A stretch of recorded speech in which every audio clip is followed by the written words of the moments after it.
எஸ்ஐடிக்கு விசாரணை குழுக்கு இன்னைக்கு வழக்கு மாற்றப்பட்டிருக்கிறதுனால அவங்க தரப்பில் வந்து 5 நாள் நீதிமன்ற காவல் கேட்டு கஸ்டடி கேட்டு எடுத்த பெட்டிஷன் போட்டிருந்தாங்க. அதுக்கு வந்து எங்கள் தரப்பில் வந்து ஏற்கனவே ஒரு நாள் ஃபுல்லாக வச்சு விசாரிச்சிட்டிங்க, முன்னால் கூப்பிடும்போது விசாரிச்சிட்டிங்க, இதில் விசாரிக்கிறதுக்கான எந்த வித இதுவுமே இல்லை, ஆவணங்கள்லாம் கலெக்ட் பண்ணிட்டீங்க அப்படின்னு விஷயத்தை நாங்கள் சொல்லியிருந்தோம்.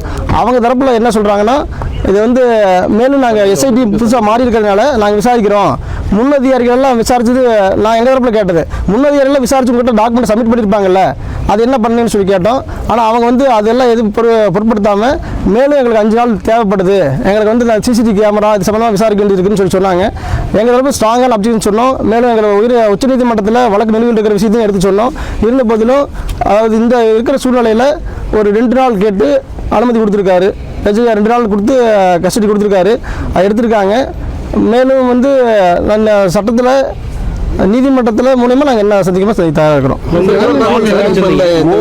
இந்த விசாரணை நடத்துக்கும் போது சேலம் கிழக்கு மாவட்ட வெங்கடேசன் வந்து கைது செய்யறதா சொல்லி ஒரு தகவல் வந்திருக்கு. அதெல்லாம் உங்களுக்கு ஏதாவது தகவல் சொல்லியிருக்காங்களா உங்க தரப்பு? இல்லை, இது வரைக்கும் இல்லைங்க சார். நேற்று வாலண்டரியாக வந்து அந்த இன்னொரு கேஸ் 856 ஒரு சிஎஸ்ஆரில் ஒரு எஃப்ஐஆர் போட்டிருந்தாங்க. அந்த எஃப்ஐஆரில் வாலண்டியர் நாங்கள் சரண்டர் பண்ணியிருந்தோம். சரண்டர் பண்ணதுக்கு அப்புறம் ஏற்கனவே நேற்று சரண்டர் பண்ணியிருந்தோம். அந்த சரண்டர் பண்ணும்போதே பார்த்தீங்கன்னா செக்ஷன் ஆல்டர்னேட் பண்ணியிருக்காங்க. முன்கூட்டியே திட்டமிட்டு உடனே செக்ஷன் ஆல்டர்னேட் பண்ணி அப்படியே அவர் வந்து டிமாண்ட் பண்ணணும்னு சொல்லி கேட்டாங்க. ஆனால் வந்து நீதிபதி வந்து இது நீங்கள் ப்ரீ பிளான்டாக வர்றீங்க, நீங்கள் முன்னாலே இது வந்து கொடுத்துருக்கணும் அப்படிங்கிறதுக்காக அனுப்பிட்டாங்க, பெயிலில் கொடுத்துட்டாங்க. அதோட தொடர்ந்து அடுத்த நிலையான நபர்களை வந்து கைது பண்ணுறதா சொல்லி இன்னைக்கு காலையிலேருந்து போகிற தகவல் கேள்விப்பட்டோம். இன்னும் எதுவும் ரிமாண்ட் பண்ணனா நாங்கள் அதுக்கான சட்ட ரீதியாக நடவடிக்கை எடுப்போம். மதியானனுக்கு அவருக்கு வந்து ஜாமீன் தாக்கல் செஞ்சுருக்கிறோம். திங்கட்கிழமைக்கு விசாரணை வந்திருக்கு. இன்னைக்கு தாக்கல் செஞ்சுருக்கிறோம். திங்கட்கிழமைக்கு விசாரணை வர இருக்கு. குறிப்பாக அவங்க 3 பாயிண்ட் சொன்னாங்க. அதாவது என்ன சொல்லி அவங்க கேட்டாங்கன்னா 3 பாயிண்ட் வந்து சிசிடிவி ஆய்வு பண்ணணும், ப்ளஸ் வந்து இது ஒரு சதி ஏதாவது நடந்திருக்காங்கன்னு சொல்லி ஆங்கில நாங்கள் விசாரிக்க வேண்டியது இருக்கு. மற்றும் சிசிடிவி கேமரா இதெல்லாம் சம்பந்தமான எனக்கு ஆவணங்கள் தேவைப்பட்டிருக்கு. வேற என்னது கேட்டாங்க? இல்லை, எஸ்ஐடி விசாரிக்கிறதுனால தான் மெயினான காரணம். புதுசாக வந்து விசாரணை குழு வந்திருக்கிறாங்க அப்படிங்கிற அடிப்படையில் தான் கேட்டிருக்காங்க.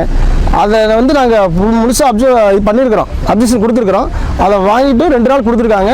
அது விசாரணைக்கு பிறகு தான் தெரியும். சரிப்பா, இடையில வந்து நீங்கள் போய் சந்திக்கிறது கொடுத்துருக்காங்களா? சந்திக்கலாம் நீதிபதி சொல்லியிருக்காங்க. அதாவது அவர் எந்த வித காயப்படுத்தக்கூடாது, துன்பப்படுத்தக்கூடாது, அவர் கட்டாயப்படுத்தக்கூடாது, மெடிக்கல் எக்ஸ்கியூஸ் எல்லாமே கொடுத்துருக்கணும்.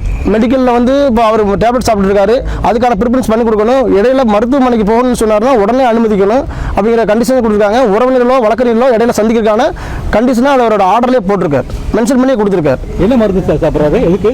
இல்லை, அது அவர் பர்சனலுங்க, ஹெல்த் இஷ்யூனால இருக்குது. அதனால் ஒன்றும் இல்லைங்க. கரூரில் தான் வச்சு விசாரிப்பாங்க. 2 நாளும்? ஆமாம், கரூரில் 2 நாள் வச்சு விசாரிப்பாங்க. சனிக்கிழமை வந்து 3:30 மணிக்கு அவர் மறுபடியும் வந்து ப்ரொடியூஸ் பண்ணுறது சொல்லி அதை ஆர்டர்லேயே மென்ஷன் பண்ணியிருக்காரு ஜட்ஜு. ஆனால் 3:30 மணிக்கு மறுபடியும் கொண்டு வந்து அவர் நீதிபதி முன்னாடி வந்து அவரை ஆஜர்படுத்துவாங்க. ஆனால் அவங்க கேட்டது வந்து 5 நாள் கேட்டிருந்தாங்க. நாங்கள் எங்கள் தரப்பில் வந்து ஒரு நாளே அதிகம் தான் அப்படின்னு நாங்கள் ஆர்கியூ பண்ணியிருந்தோம். இருந்தாலும் வந்து நீதிபதி என்ன சொன்னாங்கன்னா, விசாரணையிலேயும் தைரியமாக நீங்கள் சொல்லுங்கள், உங்களுக்கு தெரிஞ்ச உண்மையை நீங்கள் தைரியமாக சொல்லுங்கள், உங்களுக்கு எந்த ஒரு பாதிப்பும் வராதுன்னு நீதிபதியை ஓப்பன் கோர்ட்லேயே சொல்லியிருக்காங்க. அதே மாதிரி அவரும் வந்து மதியழகனும் சொல்கிறேன்னு சொல்லியிருக்காரு. அவருக்கு எந்த பிரச்சனையும் அவருக்கு எந்த பாதிப்பும் ஏற்படக்கூடாது, அவருக்கு உயிருக்கோ அவர் உடலுக்கோ அவர் மருத்துவ தேவையான உதவிகள் மற்ற எல்லா உதவிகளும் வந்து செஞ்சு கொடுக்கணும் அப்படின்னு சொல்லிட்டு எஸ்ஐடிக்கு வந்து உத்தரவு கொடுத்துருக்காங்க. ஏன்னா சிறப்பு புலனாய்வு குழு வந்து இப்போ இந்த கையில் எடுத்திருக்காங்க இந்த கேஸை. அதனால காவல்துறை கிட்ட இருந்து இவங்க கிட்ட வந்ததுனால அந்த கேஸ்ல இவங்க முழுமையாக நாங்கள் விசாரிக்கணும்னு இவங்க நீதிமன்றத்தில் கோரிக்கை வச்சதுனால அதை பேஸ் பண்ணி தான் இப்போ இந்த ஆர்டரை போட்டிருக்காங்க. ஆனால் நாங்கள் பெரிய அப்ஜெக்ஷன் ஒன்று மட்டும் நாங்கள் தெரிவித்தோம். உச்சநீதிமன்றத்தில் நாளைக்கு எங்கள் தரப்பில் வந்து நாங்கள் எஸ்ஐடிக்கு வந்து நாங்கள் தடை கோரி நாங்கள் வந்து வழக்கு தாக்கல் பண்ணியிருக்கோம் எங்கள் தரப்பில்.